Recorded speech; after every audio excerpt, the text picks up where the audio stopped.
प्रणय हमारे साथ news room से जुड़ गए हैं। प्रणय, मैं आपके पास आना चाहूंगी और दर्शकों को समझाइए कि दुनिया का एक हिस्सा जब युद्धग्रस्त होता है किस तरह से उसका इंपैक्ट पूरे विश्व पर पड़ता है, खासतौर पर क्योंकि भारत और इजराइल के बीच रिश्ते अच्छे हैं, व्यापारिक संबंध मजबूत हैं, तो भारत पर इस युद्ध का क्या असर हमें दिखेगा?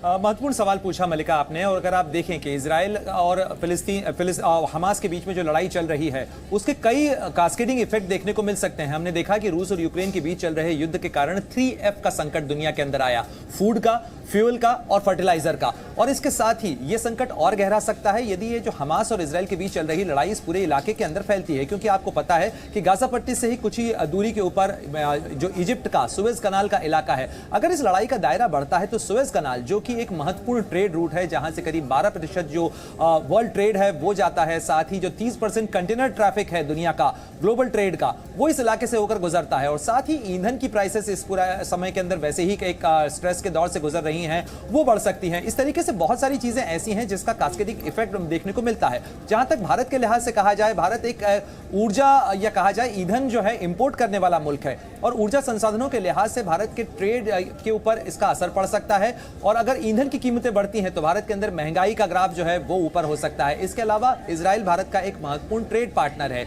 यानी खासतौर पर जो सेंसिटिव टेक्नोलॉजी और डिफेंस इक्विपमेंट है उसके लिहाज से अगर देखा जाए तो इजराइल के लिए भारत एक बड़ा जो है डेस्टिनेशन है। लेकिन इजराइल के लिए इस समय संकट उसकी लड़ाई के लिए ज्यादा होगा, यानी स्वाभाविक रूप से भारत के लिए इक्विपमेंट्स की सप्लाई के लिए रास्ते जो हैं वो कुछ कठिनाई भरे हो सकते हैं। तो ऐसे में ये देखना होगा कि लड़ाई आखिर कितना बड़ा दायरा कवर करती है, क्या ये वहीं तक कंटेन होती है, क्योंकि जिस तरीके से दुनिया के कई मुल्कों ने इस लड़ाई के अंदर अपना समर्थन दिया है, चाहे अमेरिका की तरफ से आए हुए बयान हो, चाहे ब्रिटेन हो, फ्रांस हो, इन सब की तरफ से जिस तरीके से मदद की घोषणा की गई है इजराइल के लिए, और इजराइल की सेना खुद भी सक्षम है, क्या ये गाजा तक सीमित रहता है या इसका दायरा बढ़ता है? बहुत हद तक इसके प्रभाव इस चीज से भी तय होंगे। जी बिल्कुल, आपके पास मैं वापस आऊंगा चूंकि विशाल ग्राउंड जीरो पर है। एक बार हम फिर से उनकी तरफ चल रहे हैं। विशाल, क्योंकि बार बार ये जानकारी भी सामने आ रही है कि रुक रुक कर वहां पर सायरन बज रहे हैं, यानी कि अभी रॉकेट हमले और किए जा सकते हैं हमास की तरफ से, इस बात से इनकार नहीं किया जा सकता क्या?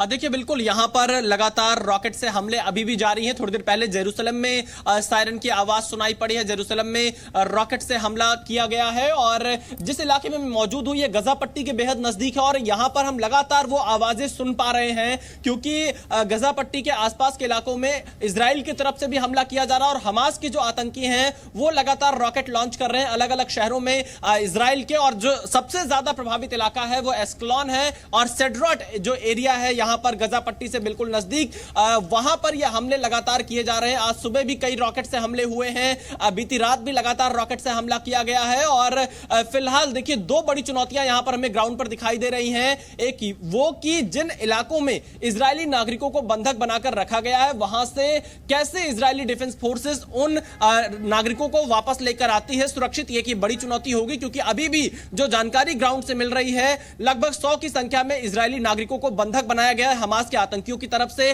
कुछ विदेशी नागरिकों को भी बंधक बनाया गया है। तो यानी एक तरफ जहां युद्ध चल रहा है तो दूसरी तरफ इस युद्ध के बीच में उन तमाम लोगों को हमास के आतंकियों के कब्जे से छुड़ाना भी इजराइल डिफेंस फोर्सेस के सामने एक बड़ी चुनौती है, जो कि लगातार पिछले 3 दिनों से हमास के कब्जे में है। हमास ने उन्हें किडनैप कर रखा है। वो बिल्कुल, और विशाल कुछ देर के लिए आपको रोकना चाहते हैं। देखिए किस तरह से तबाही हो रही है और ये थर्मल कैमरे में जो रिकॉर्ड हुई तस्वीरें हैं वो इस वक्त हम आपको दिखा रहे हैं। किस तरह से हमले किए गए और हमलों के बाद कैसे इमारतें एक एक कर धराशायी हुई हैं, उसकी कुछ तस्वीरें इस वक्त आपके सामने, और इससे आप अंदाजा लगा सकते हैं कि कितने विध्वंसक हमले अब किए जा रहे हैं। जी न्यूज़।